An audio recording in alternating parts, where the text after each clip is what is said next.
Not every dream deserves an audience, some deserve protection. When you plant your dream too early, the world might just step on it before it even has a chance to grow. True vision doesn't need validation, it needs quiet faith and relentless work. In a small village, nestled at the edge of a forest, lived a young man named Ravi. He was 22, full of life and hope, helping his father on their small farm. By day, he worked under the sun, planting seeds and harvesting crops.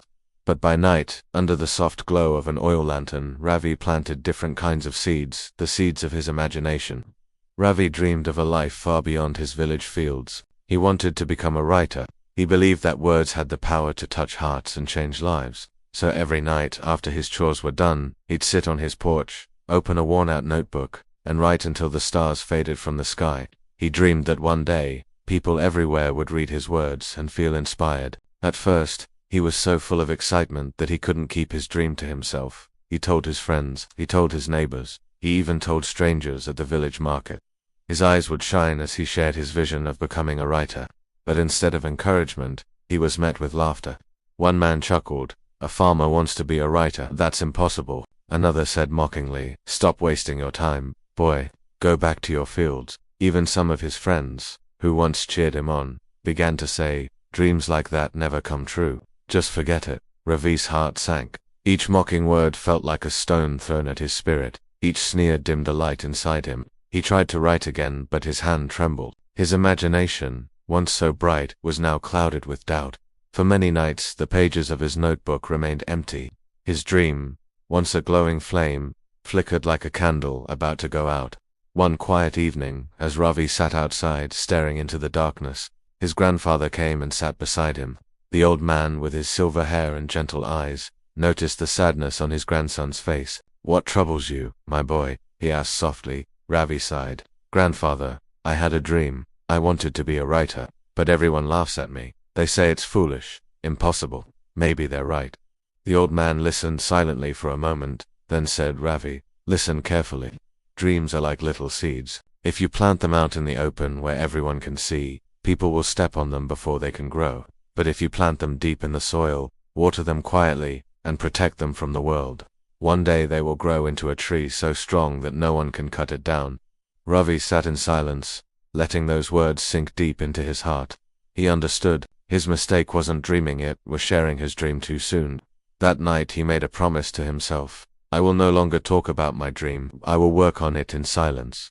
From that day forward, Ravi stopped talking and started doing. Every morning, he worked in the fields with his father. Every night, when the world slept, he wrote. He filled notebook after notebook with stories that carried the warmth of his heart and the depth of his imagination. He didn't show them to anyone. He didn't seek praise or approval. His dream became his secret garden, growing quietly under his devoted care. Years passed. Ravi became better and better with each page he wrote. His words flowed like rivers. His stories blossomed with life. He kept them hidden safely in a wooden box under his bed, protecting them like treasures. No one knew that beneath the hands of an ordinary farmer lived the soul of a gifted writer. One day, a traveler from the city stopped by the village and stayed at Ravi's home for a night. While waiting for dinner, he noticed one of the old notebooks lying open on a table. Curious, he began to read, and soon, he was completely lost in Ravi's world of words. When Ravi entered the room, the man looked up in amazement. "These stories, they're extraordinary," the traveler exclaimed. "Why are they hidden here? The world needs to read them." Ravi blushed, unsure of what to say. The traveler took a few of the notebooks back to the city with him. Weeks later, letters began to arrive. Ravi's stories had been published. People everywhere were reading them, praising their beauty, their warmth, their truth. The same villagers who once laughed at him now proudly said, "We always knew Ravi was special." Ravi just smiled quietly. Deep inside, he remembered his grandfather's words. Dreams are like seeds. Protect them until they are strong enough to stand on their own. As time went on, Ravi became a respected author.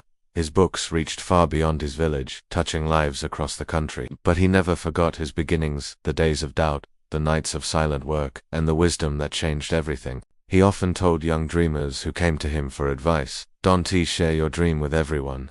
Not because it's a secret, but because it's sacred. Many will not understand. Some will doubt you, some will mock you, but your dream is like a fragile seed. It needs warmth, time, and silence to grow." He would smile and add, "Let your success make the noise, not your words. Your dreams are precious. Not everyone will see what you see or believe what you believe, and that's okay. Protect your dream from the world's doubt.